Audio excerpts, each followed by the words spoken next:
¿Qué tal? ¿Cómo les va? En este video vamos a presentar el tema del acoplamiento magnético, que va a dar una idea para poder introducir una máquina eléctrica que es muy utilizada en la ingeniería eléctrica y electrónica, que es el transformador. Vamos a empezar con los rudimentos básicos del transformador a partir del estudio del acoplamiento entre dos bobinas. Primero, recuerden que cuando definíamos para un bipolo, un elemento pasivo de tipo inductivo, definíamos el coeficiente de autoinducción como el cociente entre el flujo concatenado y la corriente que circula por la bobina. Este concepto lo vamos a mantener, pero lo vamos a aplicar cuando tengo más de una bobina que está enlazada por el mismo flujo, o por un flujo magnético, no es necesariamente que sea el mismo. La relación característica en bornes del elemento entre la tensión y la corriente estaba dada por una ecuación de tipo diferencial que expresaba que la tensión en bornes era igual al número de espiras por la velocidad con que variaba el flujo en el interior de la bobina, y que era igual a L por la velocidad con que varía la corriente en el elemento. Eso para un solo elemento pasivo. Cuando tengo, por ejemplo, dos elementos pasivos, como que hemos representado acá, la cosa se complica un poco. Entonces vamos a empezar viendo cuáles serían las variables que intervienen. En principio, lo elemental sería lo siguiente. Supongamos un circuito magnético, que puede ser algún material magnético o no, puede ser el aire, pero digamos donde nos hemos concentrado en un circuito magnético que tiene arrollado dos bobinas. Una bobina que vamos a llamar bobina número 1 y una bobina que vamos a llamar bobina número 2. Cada una caracterizada por un número de espiras, una corriente y una diferencia de potencial en bornes. En principio, consideramos que no hay ninguna corriente en la bobina 2, y permitamos que circule una corriente por la bobina 1, la corriente I1. Esa corriente va a producir un flujo que va a estar dado por la regla de la mano derecha, donde en este caso sería un flujo que va de abajo hacia arriba en la bobina, donde una parte de ese flujo generado por la corriente que circula por la bobina 1 va a enlazar a la bobina 2, es decir, va a permanecer dentro del circuito magnético, y otra parte, que acá está representada en el aire, y un flujo que, si bien está producido por la bobina 1, no enlaza a la bobina 2. Eso se llama flujo disperso, y se cierra por un camino distinto al circuito magnético principal.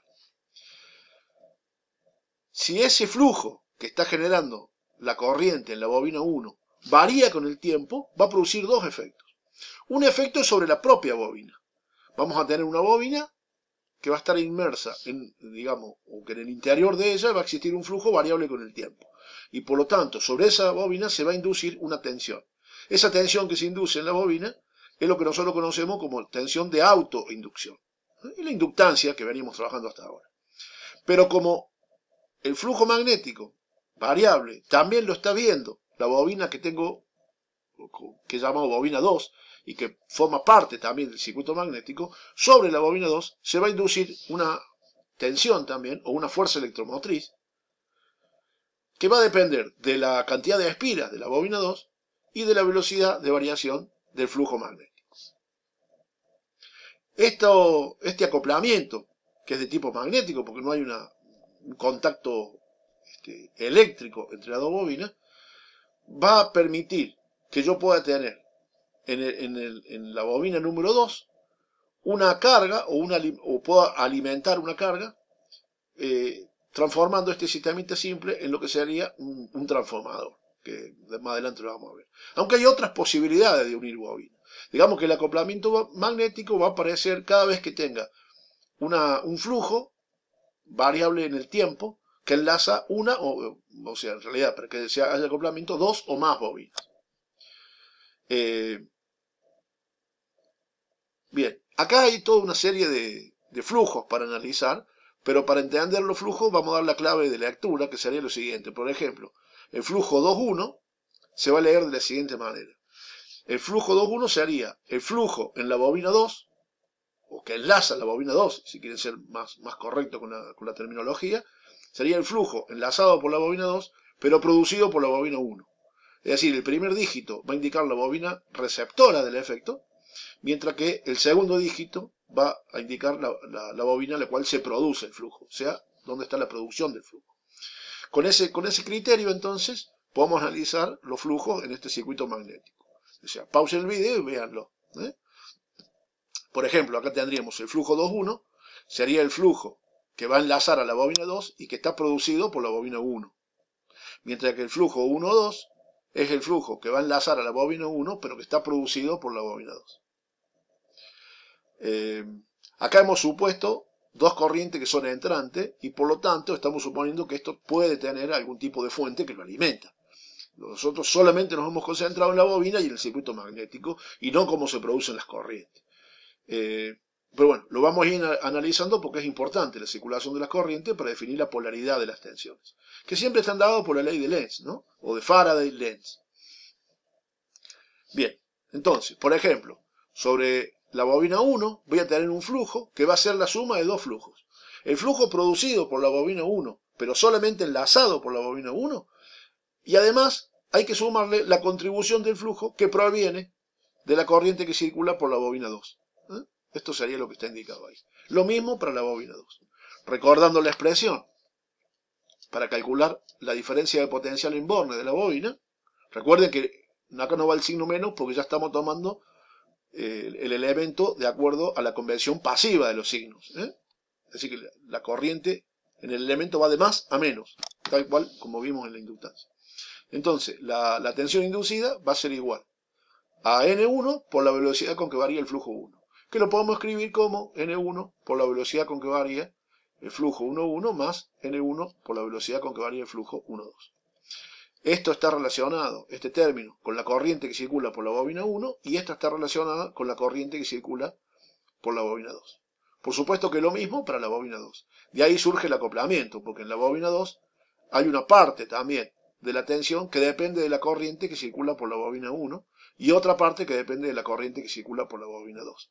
Es decir, acá se ejercen efectos mutuamente. Por eso estamos hablando de, o vamos a definir un poquito más adelante lo que sería la inductancia mutua. Bien, expresado de una manera, digamos, a la cual estamos más acostumbrados, como L por la velocidad con que varía la corriente con respecto al tiempo, diríamos que la tensión 1 sería L11 o L1 si quieren, por la velocidad de variación de la corriente 1, más L12 por la variación de la corriente 2. Acá queda más explícito que están enlazados a través de las corrientes en cada una de las bobinas, ¿no? Estos son sistemas que están acoplados.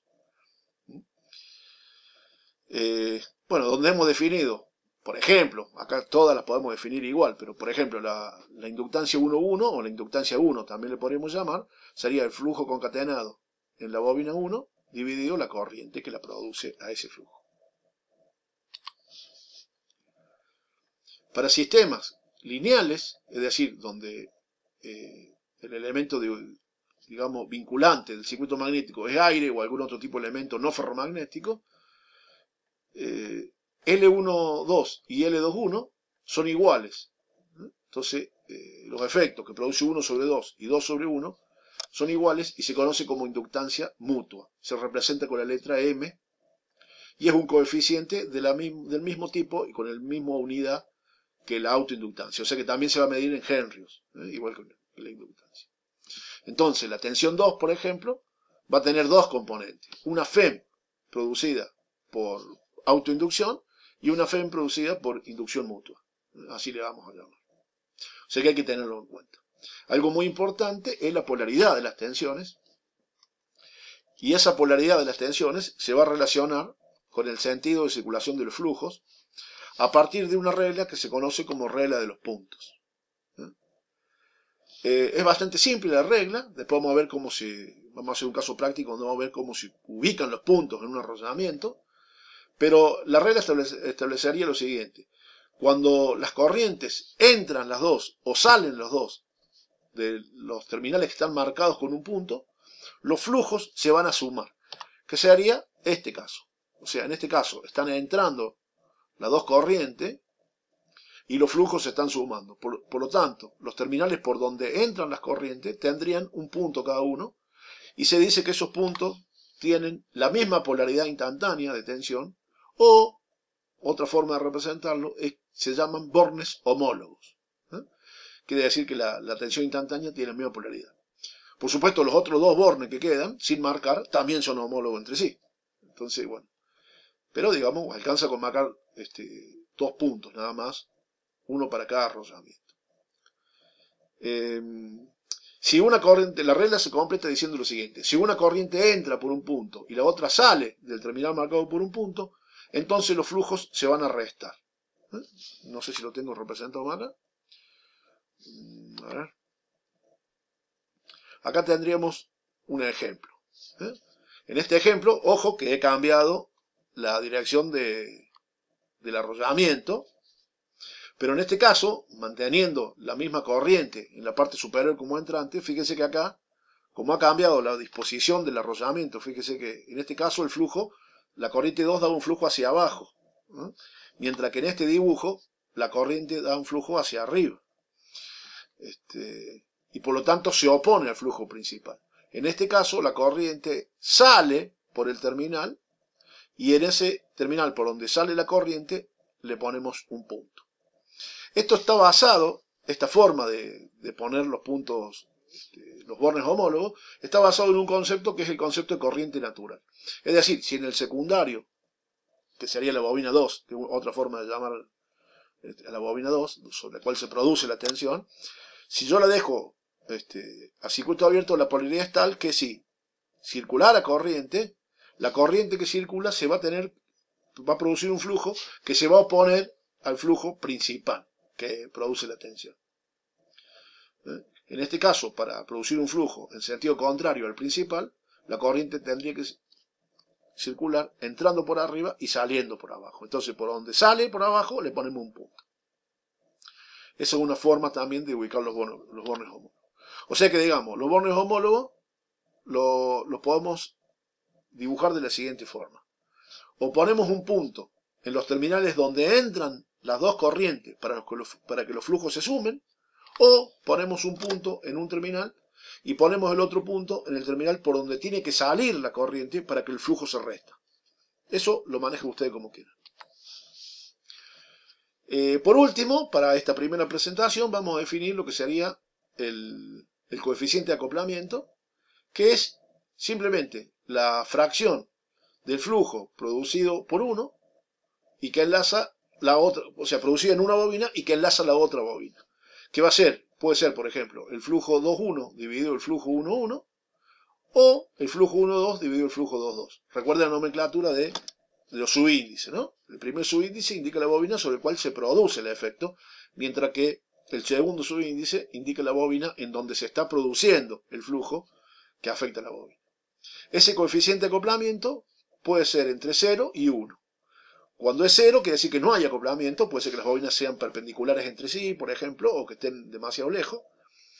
Hasta 1, que sería el acoplamiento perfecto, cuando tendríamos una bobina directamente enrollada encima de la otra y que comparten todo el flujo. Ahí estamos despreciando el flujo disperso, ¿no? Estamos considerando que todo el flujo generado por una bobina es enlazado por la otra. Un caso ideal. Entonces ahí tendríamos los dos extremos, que son dos casos ideales. O sea que normalmente el coeficiente va a ser una fracción. Si es menor que 0,5, se dice que el acoplamiento es débil. Si es mayor que 0,5, se habla de un acoplamiento un poco más fuerte. En las máquinas eléctricas, por ejemplo, el acoplamiento va a ser fuerte, de tipo importante.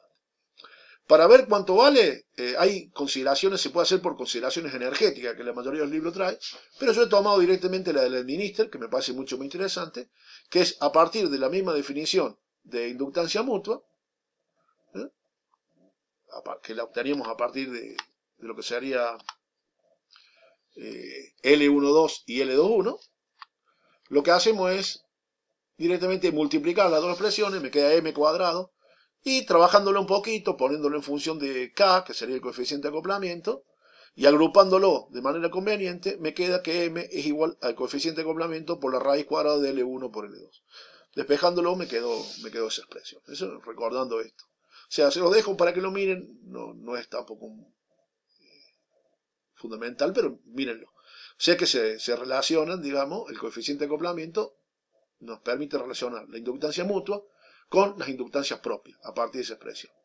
Sería como una media geométrica la raíz cuadrada de los productos, ¿no? Bien, con esto más o menos nos ha servido para introducir el tema. Por supuesto que esto nos alcanza. Lo que vamos a hacer es otro video donde vamos a trabajar con algunos casos en concreto. Suerte.